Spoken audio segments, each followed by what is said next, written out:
At first, I had my doubts, but when I saw the creature, I was shocked it was alive.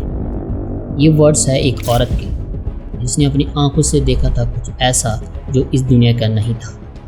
25 centimetre, greyish green, बिना years, बिना jaw और सबसे डरावना, जिंदा। अगर मैं तुमसे कहूँ कि 1996 में रशिया में एक ऐसी चीज़ मिली थी जो साइंटिस्ट आज तक समझा नहीं पाए, जो अचानक से गायब हो गई, तो तुम्हारा रिएक्शन क्या होगा?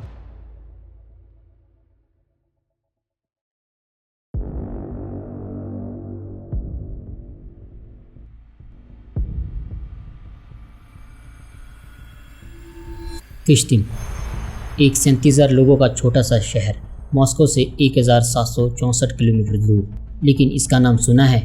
नहीं ना, क्योंकि यहाँ 1957 में न्यूक्लियर डिजास्टर हुआ था। हिस्ट्री का तीसरा सबसे बड़ा न्यूक्लियर एक्सीडेंट। चेरनोबिल और फुकुशिमा के बाद पूरा एरिया रेडियो एक्टिव हो गया था। यहाँ के फिशरमैन आज भी बिना आँख, बिना फिन्स वाली मछलियाँ पकड़ते हैं। समझो कितना पॉल्यूटेड है ये जगह। मई 1996 की रात, बादल गरज रहे हैं और बारिश हो रही है। 74 साल की एक बूढ़ी आंटी तमारा प्रोस्पेरिना अकेले कब्रिस्तान के पास से गुजर रही है।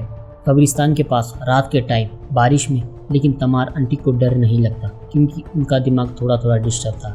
मेंटल इशू थे उन्हें। अचानक उन्हें आवाज़ आती है, कोई उन्हें बुला रहा है। वो आवाज़ की तरफ जाती है और मिलता है एक रेत के ढेर में एक टीनी क्रिएचर, 25 सेंटीमीटर लंबा, ग्रेश ग्रीन कलर का, अलाइव। तुम्हारा आंटी का दिल पिघल जाता है। वो बच्चे सी आवाज़ निकाल रहा था। उन्हें लगा ये मेरा बच्चा है। उन्होंने उसे कपड़े में लपेटा और घर ले आई। उन्होंने उसका नाम एलोशिन्का रखा। आपको पता है क्यों? उनका एक बेटा था एलेक्सी, लेकिन वो जेल में था चोरी के केस में, तो उन्होंने सोचा ये मेरा बेटा है। लेकिन दोस्तों, ये कोई नॉर्मल बेबी नहीं था। सिर बहुत बड़ा, आंखों की जगह बहुत चौड़ी, कान थे ही नहीं, मुंह में नीचे वाला जबड़ा गायब, सिर पर अजीब लकीरें, बिल्कुल बंद कमल जैसा। और इससे भी अजीब, शरीर में वो सब पार्ट्स नहीं थे जो नॉर्मल बेबी में होते हैं। गांव वाले कहते हैं हमने देखा था आंटी को रास्ते में कुछ ब्लैंकेट में लेकर जा रही थी और उससे बात कर रही थी। ये मेरा बच्चा है, एलोशिन्का बोलती रहती थी, लेकिन कभी दिखाया नहीं। लोग समझे पागल हो गई है तो ऐसे बात कर रही है अपने बेटे को याद करके। 3 हफ्तों तक तमारा आंटी ने पूरे दिल से केयर की।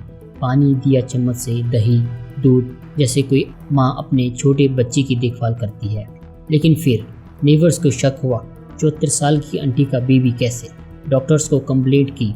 और यहाँ ट्विस्ट आता है, जब डॉक्टर्स आए तो तुम्हारा आंटी की डॉटर इन लॉ ने कहा, पहले मुझे भी डाउट था जब उन्होंने कहा कि बेबी है, लेकिन जब मैं उस रूम में गई और उस क्रीचर को देखा, मैं शॉक्ड रह गई। वो जिंदा था। डॉक्टर ने तुम्हारा आंटी को साइकेट्रिस्ट हॉस्पिटल भेज दिया। वो रो रो कर कहती रही, मेरा बच्चा घर में अकेला है, उसकी केयर कौन करेगा? 3 हफ्तों बाद जब पुलिस सर्च करने गए तो एलोशिन्का मर चुका था। ड्राइड अप, रिंकल्ड, पूरा शरीर सिकुड़ गया था। अब यहाँ रियल मिस्ट्री शुरू होती है। पैथोलॉजिस्ट आए, गायनोलॉजिस्ट आए, सब ने एग्जामाइन किया। जानते हो क्या कहा उन्होंने? ये कोई इंसान की डेड बॉडी नहीं है, ना किसी बच्चे की। तो फिर ये क्या था? लोगों ने अपनी अपनी थ्योरीज बनानी शुरू कर दी। कुछ कहते हैं एलियन है, कुछ कहते हैं रेडिएशन का असर है, कुछ कहते हैं मेडिकल प्रॉब्लम है। जापान्स कंपनी असाही टीवी, MTV जापान डॉक्यूमेंट्रीज बनाने आई। लोकल्स ने इंटरव्यू के पैसे कमाए। पूरी दुनिया में फेमस हो गया किश्तिन एलियन। लेकिन सबसे बड़ा मिस्ट्री अभी भी बाकी था। एलोशिन्का का बॉडी मिस्टीरियसली डिसअपीयर हो गया। कहाँ गया, कैसे गया, कोई नहीं जानता। आज 2024 में ऑलमोस्ट 28 साल बाद सिर्फ फोटोज और वीडियोस बच गए। ओरिजिनल बॉडी का कोई ट्रेस नहीं है। तो बताओ क्या था एलोशिन्का? एक डाइंग चाइल्ड जो अजीब शेप के साथ पैदा हुआ था, न्यूक्लियर डिजास्टर का विक्टिम, या फिर कोई और दुनिया से आया हुआ विजिटर? एक बात कंफर्म है, तुम्हारा आंटी ने पूरे दिल से प्यार दिया था उस क्रीचर को। चाहे वो कुछ भी हो, ह्यूमन हो या एलियन, उनके लिए वो उनका एलोशिन्का था। किश्तिन के रेडियो एक्टिव लैंडस्केप में शायद कुछ राज हमेशा के लिए दफन है। क्या तुम्हें लगता है एलोशिन्का वापस आ सकता है?